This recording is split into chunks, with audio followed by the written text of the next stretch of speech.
Okay.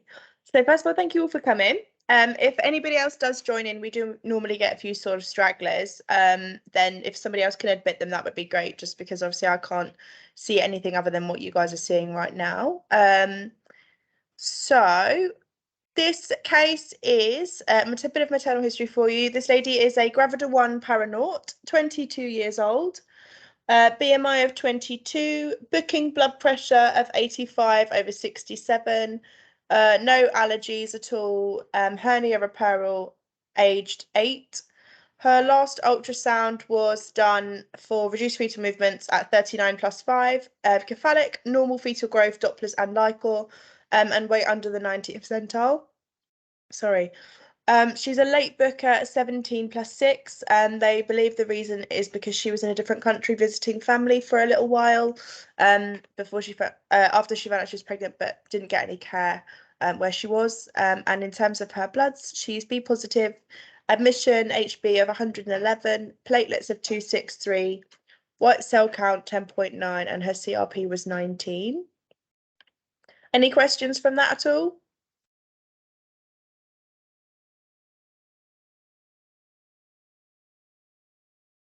I'll assume that's a no.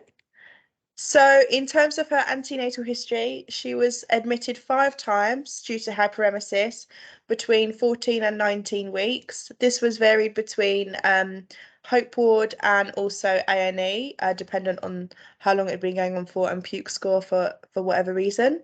But she also had alongside persistent UTIs that were treated with various antibiotics, of course, across this gestation period. She missed her initial booking due to being admitted, but when we did eventually get around to it, I believe she was somewhat of 16, 17 weeks. At 20 weeks, she was treated for thrush, and then, as you can see, she had a good few episodes of reduced fetal movements. So at 31 weeks, sorry, that's supposed to be 31:40, 31 weeks, 36 weeks, and then at 39+3. She came in with reduced fetal movements and was seen by one of our obstetricians. She was offered and recommended immediate induction, however, declined this. So the plan was made for her to have an ultrasound in 2 days' time, followed by an induction at 40 weeks. And between now and then, she needed to have daily CTG reviews, either in triage or day assessment unit. It's very heavily documented that she was given the choice, and she made an informed choice to decline the induction of labour. At 39+5, that was the 2 days post episode, she had an ultrasound. No fetal movements were seen on the ultrasound scan, but everything else appeared normal. But an induction of labour was recommended. So she came in via triage. Again, declined the induction until the following day. So this was just an antenatal CTG from 36 weeks, just to give you a rough baseline. This was from her 3rd episode of reduced movements, just to give you a sort of baseline of in her antenatal period. Is everybody happy with this trace?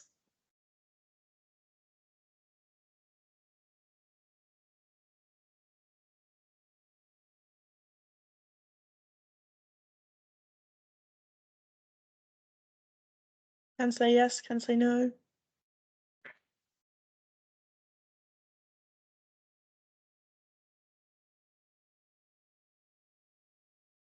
Anybody?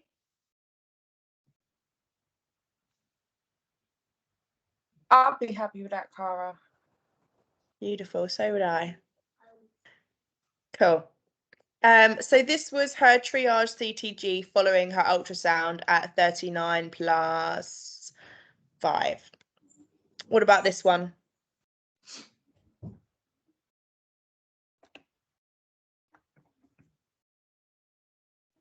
Is she feeling that uterine activity? She's getting some sort of generalized cramping, but nothing out of the ordinary. Can't really see much accelerations, but it doesn't look like it's the best contact, potentially.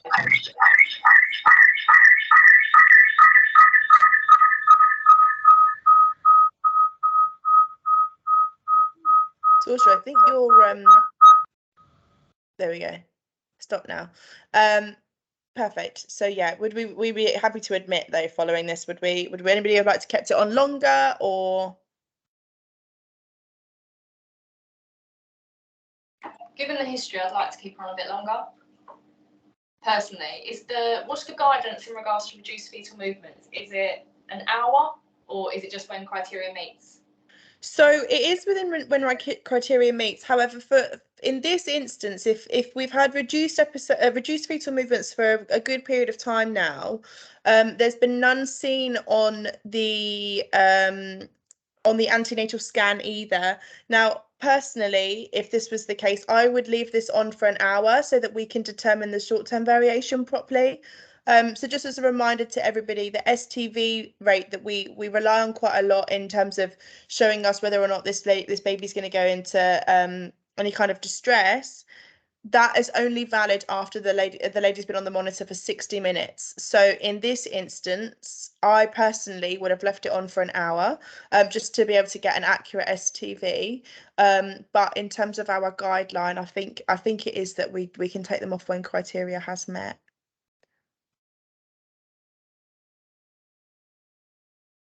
Mr. Naguib, am I right in saying that?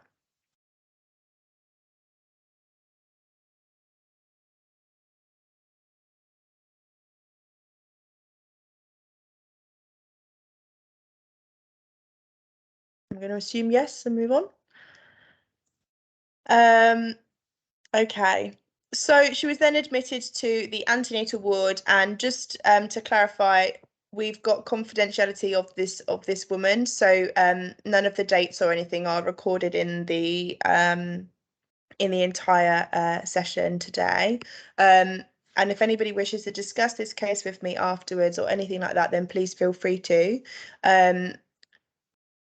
But yeah, and just as a reminder that all the decisions made, if we would have done things differently, the idea is all we're going to learn from it, not criticize the way that people have dealt with anything in particular. Okay. So she was admitted to the antenatal ward on the 27th. And Dawes Redmond criteria met at 44 minutes. And this was the trace. So we like this one better than triage? Yes, much better. But she is Yeah. having more irregular uterine activity, so probably not for Dawes Redmond. Sorry, Saoirse, say that again. Sorry. So she's having more regular uterine activity, so potentially not for Dawes Redmond, or Dawes Redmond's now useless because of the uterine activity. Absolutely. She's not sort of mentioning anything at this point in time from what I can see on Cerner. It's not recorded that she's experiencing these contractions frequently. But yeah, I definitely agree with you there. That's one of the key messages of this as well. So just moving on. It was then decided that a PROPES was going to be the form of induction for this lady, prescribed by the obstetricians, and yeah, this was the plan going forward. So this was our pre-prostaglandin insertion, just here. And then at 15:30, she was examined, found to be 1 centimetre dilated with a Bishop score of 4, and 10 milligrams of PROPES was inserted. Can anybody tell me how long before and after we are supposed to monitor our babies for after prostaglandin insertion? Hour? 30 minutes. Yeah.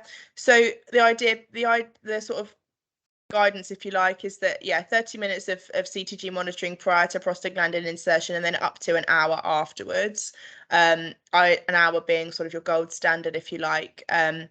In this instance, I think I've maybe missed out an extra 10 minutes of this trace, so it has been fed back to the midwife. Please note that I review these on a very, very, very regular basis. So if you are receiving emails from me for feedback, it's not a criticism. It's just purely so that we can improve our practice when it comes to CTG monitoring. And if anybody's ever in doubt with these sorts of things, then it is all part of our guidance as well. That's what we stick by from Croydon. But yeah, we would ideally have this baby on a monitor for a minimum of an hour, well, up to an hour following prostaglandin insertion, just so that we can accurately depict how this fetus is doing. Although it is a slow releasing hormone, we may see some effects quite quickly. So it's really good if we can determine that very soon afterwards. Okay. So yeah, 1530, 10 milligrams of Propest was inserted. So I didn't take photos of every single trace because there was an awful lot of them. This lady, bless her, was admitted for quite a long period of time. So at 21:04, so this one was, sorry, at about 3 o'clock, 3:30. At 21:04, her CTG was normal, and then overnight she had CTGs at 01:56 and 07:36. Dawes-Redman was used on both of these traces.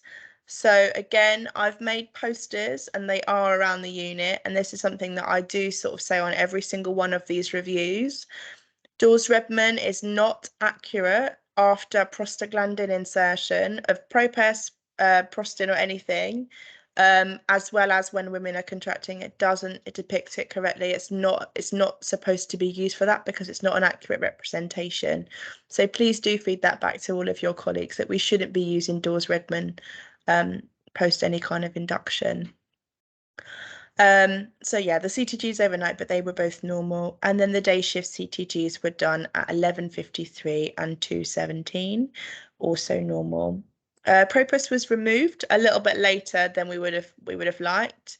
But this was due to maternal request to go for a walk around the unit. I think at this point she was contracting sort of 1 in 10, 2 in 10, mild on palpation. Her CTG was recommenced at 17:23 and was also normal. And then because the contractions had again died down to sort of 1 in 10, if not less, and quite irregular, Prostin was administered, and that was 2 milligrams. The CTG was continued for a minimum of up to 40 to 60 minutes post the Prostin insertion. So again, we're goaling for that after any prostaglandin use. 23:30 CTG again, normal and still contracting sort of 1 in 10. And then on the 29th now, so we're now well over 24 hours post the start of induction. She was requesting pethidine at 2:45 a.m., contracting 1 in 10. She was unable to tolerate the VE, so pethidine was not able to be given, but she had some oral pain relief, which did seem to help. And then at 6:11 in the morning, Dawes-Redman was used again, contracting 1 to 2 in 10. Any questions about this? Anything further we may have done in this timeline? Yes, one question. Just because she was unable to tolerate a VE, why are we not giving pethidine? She clearly wasn't in active labour, so what would be the argument against that? Because it just shows that we're not giving a form of pain relief that she's requested. Yeah, absolutely. So part of our best practice is that we do an examination prior to pethidine, just in case, obviously, we are further along in labour than expected. But obviously, with a lady who's previously been 1 centimetre and has been contracting quite regularly for a long period of time, irregularly, but enough for quite a long period of time, there wasn't any documented reason for not giving it. But just thinking best practice wise, is it good to potentially have sat with that woman and palpated the fact she was only contracting 1 in 10 rather than jump into a VE? Absolutely. Just obviously for learning, because then if this woman does come back and says, actually, we didn't give her the care that she provided, we look like we haven't given her any pain relief. Yeah, absolutely. So it's not just convenient, it's that whole clinical picture as well. I think that's quite important. 100%. Yeah, there wasn't really much of a justification from what I could find as to why it wasn't given. Again, throughout the sort of process of the night and day as well, it's so important that we whilst we are on shift, if we do have women that are in their latent phase of labour, that we're palpating the contractions as well.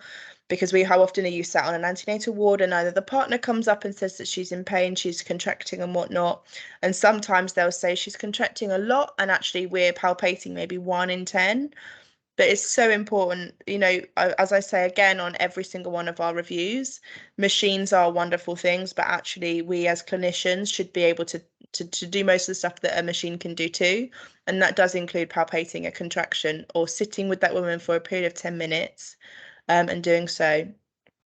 Whilst I fully appreciate sometimes you have 8 women that you're caring for, or 6 to 8 women you're caring for on our antenatal ward that may be in the same position, it is just a key message to go back from this, that we really should be making sure we've got lots of reassuring factors going on, specifically when women have been in for a long period of time as well. Yeah.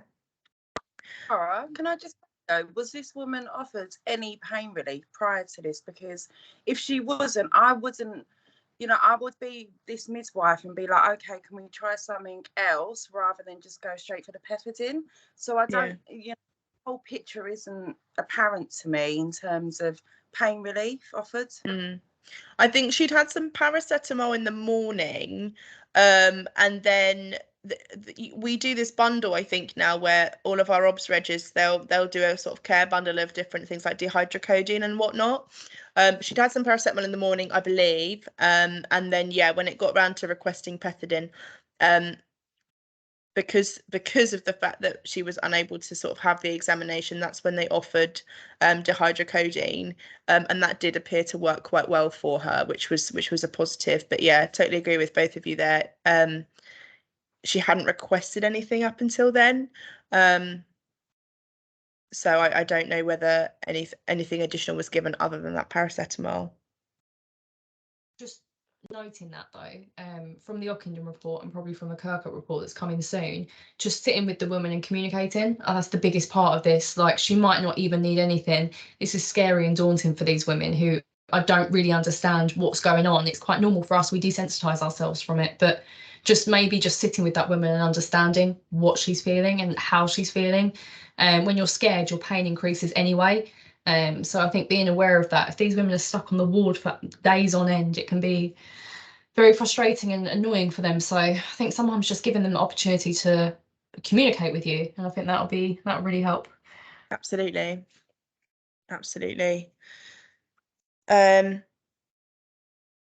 Going forwards, at 6 o'clock in the morning, CTG again was performed and was completely normal. And at this point, she was contracting 1 in 10. And I think they started to increase slightly at this point in intensity, but she was doing really well. Dawes Redmond used, again, I have also fed that back to the midwife. So again, just as a reminder, we don't use Dawes Redmond when women are contracting or when we've had prostaglandin insertion. Perfect. So we're now on the 29th. So we're almost 48 hours post her admission. At 09:50, examination was performed. She was 09:50. She was ARMable, found to be 2 centimeters, and at this point she was contracting 2 to 3 in 10. Still quite irregular, but becoming more palpable. Moderate on palpation from what's documented, and as we know that there can be a significant delay in transferring to labour ward due to our activity, it did take quite a substantial amount of time for her to be transferred over to our labour ward. She was cannulated and bloods were taken, and then at 19:30 an ARM was performed. Cervix remained 2 centimeters dilated, and at this point she was contracting 1 to 2 in 10, sorry, I should have said. And they are stronger, and as you can see on the trace, they were true to palpation. They were palpated, and that was documented on Cerner, which is fantastic, that these were becoming more moderate, but the woman was still coping well with them. Are we happy with this, everyone?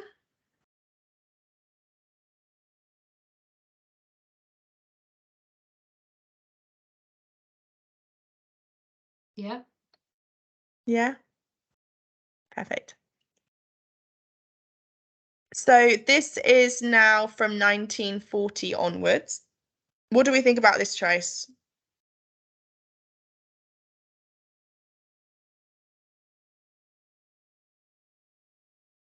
she's contracting more. Fetuses responded to it with decelerations, but you maintain your baseline, you've got good variability. She looks like a gradually evolving hypoxia. Yeah. Everyone else agree? Any other comments?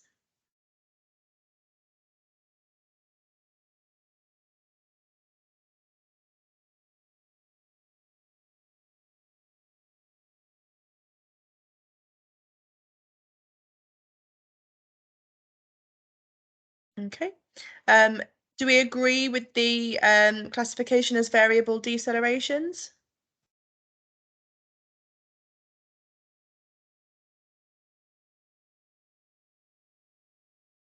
Yeah. Yeah, Yeah. it is variable and some cord compression possibly. And the good thing about it is that it maintains the variability inside. So Okay. the baseline is stable, so we are reassured. Perfect. So plan at the moment? Sit and wait?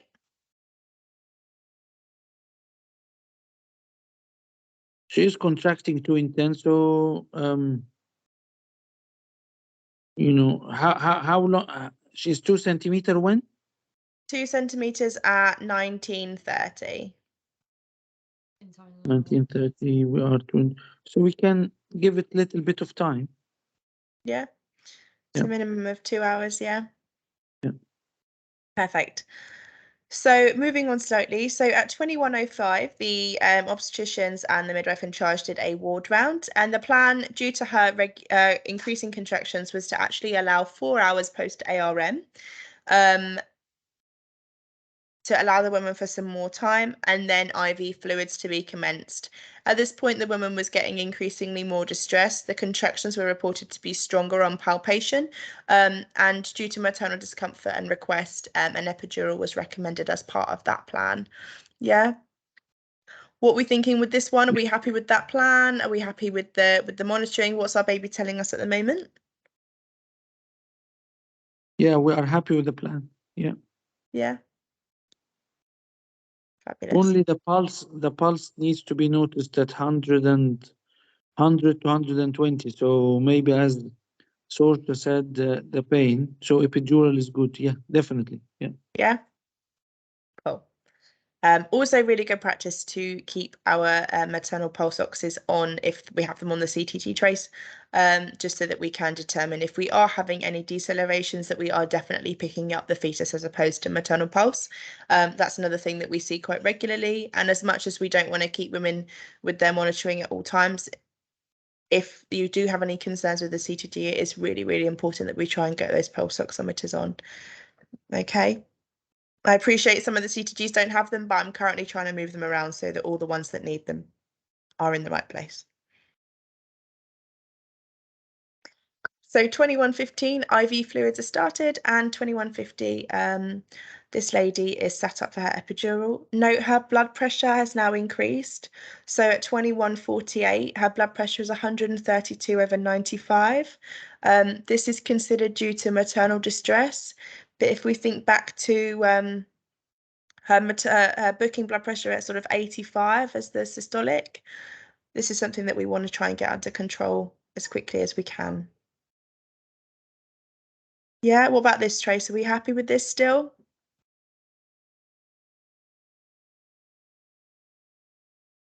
Yes, following the same pattern. Yeah. Yeah, perfect. 21:59, a loading dose of epidural was given. Blood pressure had started to return back to normal. So 22:03, blood pressure of 102/74. Pulse still raised at 103, but otherwise respiratory rate 16, SATs of 95%, and temperature of 36.7. And then we had an episode of vomiting at 22:24, but blood pressure around that time was still normal. Still happy with the trace? Happy. Yeah.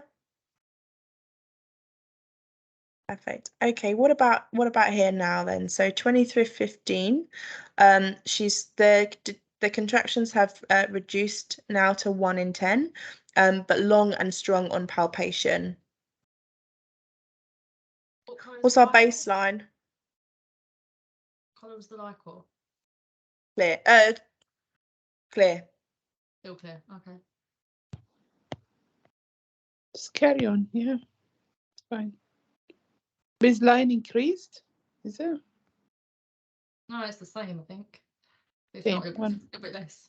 130, 130, 140, 140. Yeah. Carry on. What about now? So 2350, due to three decelerations. The examination was performed, found to be 2 centimeters, remained station -2, and the clamp was moved to left lateral. At midnight, indwelling catheter was inserted, and the midwife classified the CTG as a gradually evolving hypoxia with variable baroreceptor decelerations. Do we agree with the classification? No, Yes. no, I disagree. It is still the same. It's not gradually evolving. It is still the same. I think it's gradually evolving because we're at that first stage where we start decelerating. I think it's good to document that we're gradually evolving now so that we can say that we're anticipating that next step. So now I know if I continue with this stress or if I start syntocinon, I know they're going to get wider and deeper, a rise in my baseline. So it's sort of anticipating what's going to happen next. If that's correct, what do we think? I feel, Sorcha, this is a for a CTG that is going on the same for the last maybe 2 hours with the same deceleration, with good variability, with normal baseline, to label it as gradually evolving hypoxia is an exaggeration that puts all on our guards. Yes, watching it as a hawk is a must, but I can't see it as as different from the previous 4 or 5 slides so far for the last 2 hours minimum. So we classify it as no hypoxia right now. I wouldn't know. I would say again, as I like to say, as we say always, me and you, Sorcha and Kara and everybody, it is more of a descriptive rather than a simple classification of types. Saying that for me, rather than writing gradually evolving, subacute, this, yes, this you can do in classifying exams. But here, that I would like to know, without classifying it, variable deceleration. This is me saying it in the notes. Variable deceleration with variability in the deceleration, with stable baseline and normal variability. I wouldn't say any word of hypoxia included in that. Yeah, I think that's quite clear. Yeah, thank you. Perfect. Does anybody else have any other comments or any questions? I would like to see more of the CTG. I will carry on close eye on the CTG to see if this deceleration persists. Then I need to do some action. But I wouldn't do any action now. I just wanted to give more time. What would you be anticipating in terms of your actions? If this deceleration is increasing in depth and frequency, I would be more worried. If it continue as before, shallow with stable baseline, then I will carry on. Thank you. So things got a bit drastic. 0005, midwife in charge was present following the decelerations. At 0010, the registrar was present to discuss with the and was sent out to discuss with the consultant RE commencing Synto. Just going back, would we want to start Synto on this trace? Yes. Why? Because she's not getting into labour with her 1 contraction in 10 minutes. Yes, the fetus is decelerating, but it's coping very well, so it's compensating with plenty of reserves.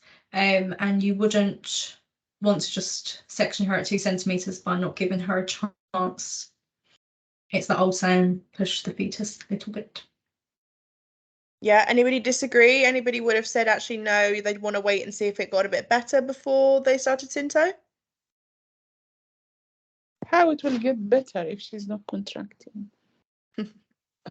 Just throwing the question out there.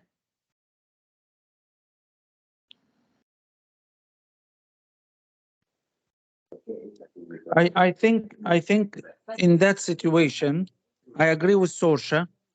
We need to commit ourselves. So either we are giving Synto and progressing or sectioning, but being in the middle, you know, like if we are saying, oh, let's observe, maybe it gets better. As Summer said, how will it get better?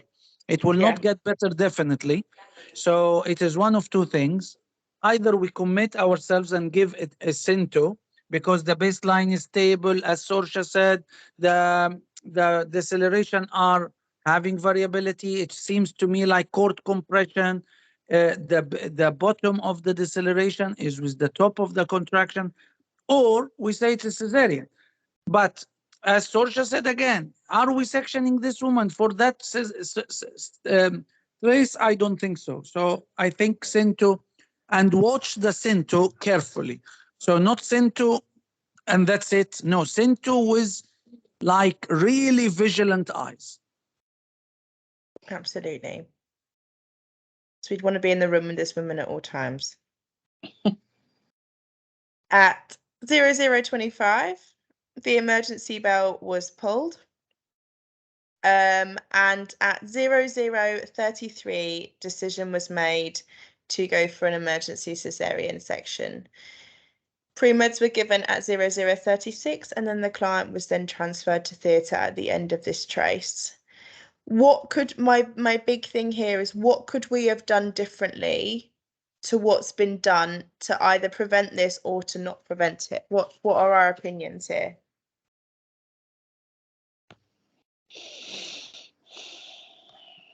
I don't know. If we started the Synto, the baby will do the same, possibly, and then we'll be more convinced for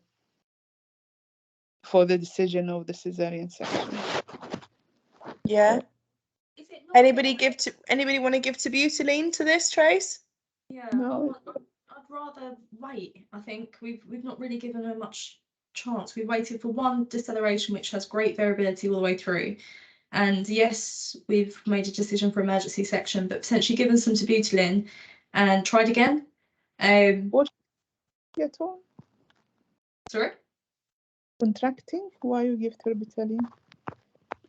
How much action she had? Well, that's it. What's causing the deceleration would be the first thing. I'm assuming the fact that we've started Synto, but the Toco's not picking up anything. Hasn't been started. Oh, it hasn't?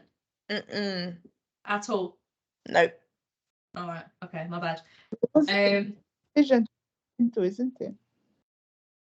Was there a decision to give a Synto at any point? Just because it says recommencing. RE commencing. Oh, all right. Sorry.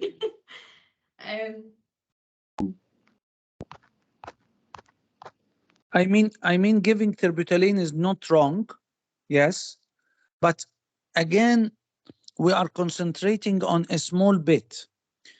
What I want here to know, as the obstetrician in charge, as the midwife in charge, as the midwife of the room, what is the achievable outcome? If the achievable outcome is just to prolong the labor of this woman, yes, terbutaline and watch. So, but if I want to like delineate what is this baby doing, I would say baby is doing this at 2 centimeters. I tried to put Synto up and it has caused prolonged deceleration. Yes, it is not the worst part of the world, yes, and the baseline stays the same and the variability is good. But all of this is happening at two things, 2 centimeters and head of -2. So for me, I would stop Synto and take her for section.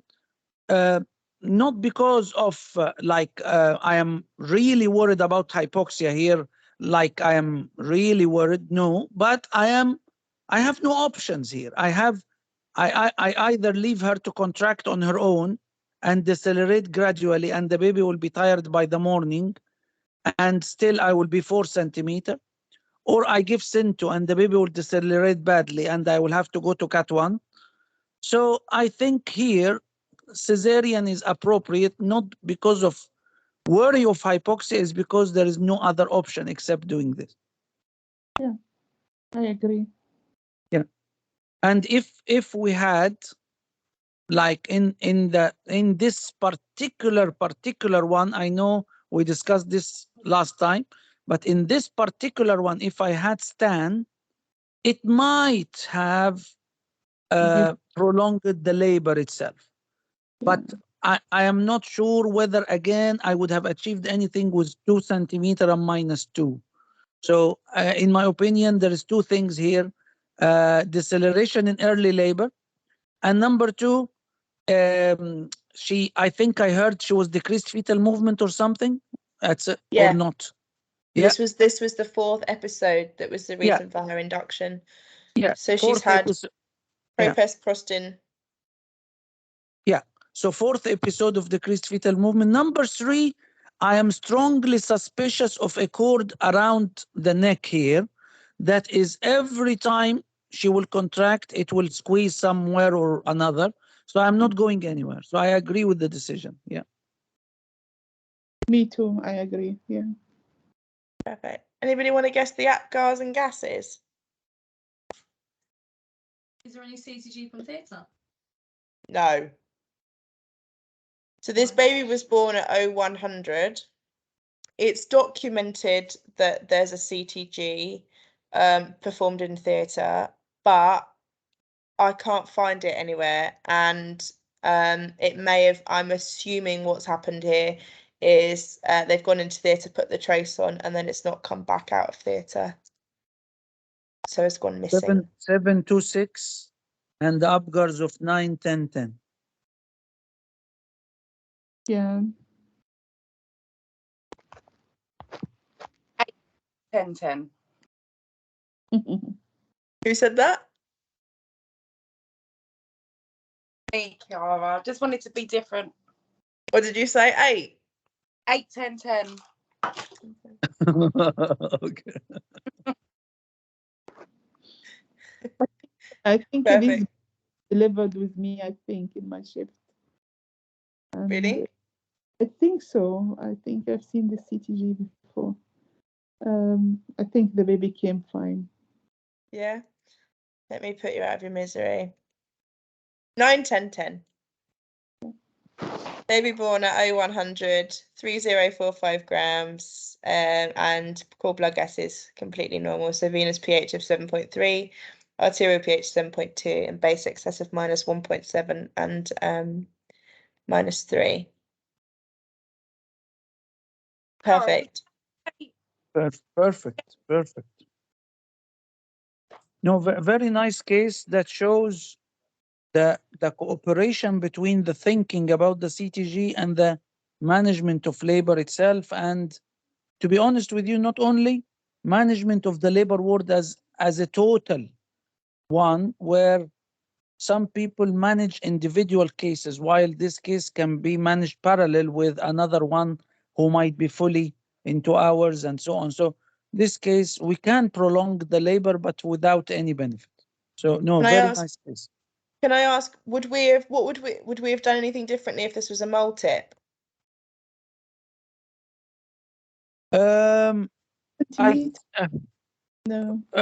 No, I don't think so.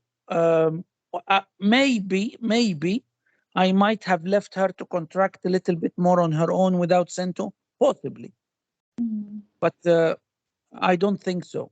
And also the progress of labor might have been different.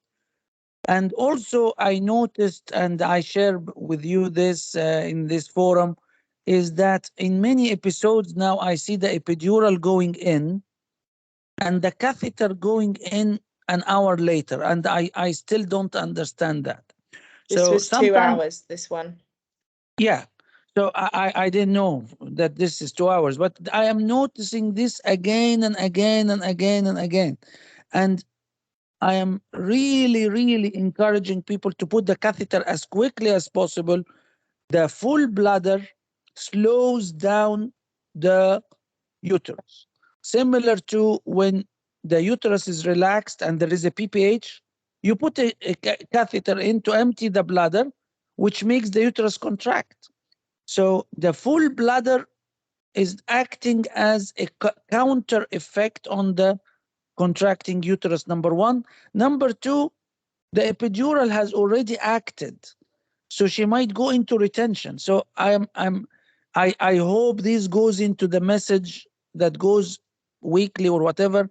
As soon as the epidural is in and the lady is comfortable, catheter should go in. Yeah, I need to maybe put that as a key message for one of our. I'll escalate that to the risk team because it's something that I'm definitely seeing an awful lot on labour ward at the moment. Yeah. And doing these reviews. Potentially Yeah. feed back to the newly qualified midwives as well, because it might not be being taught in their preceptorship. So it might be something that might be worth, if they've seen it previously in their midwifery student programme, letting the education team know if they do band 5 days, just for another thing, because I know you've got quite junior staff. Absolutely. Michaela, did you say you had a question? Yeah, sorry, Cara. I just wanted to know if they repeated the lact. I know I'm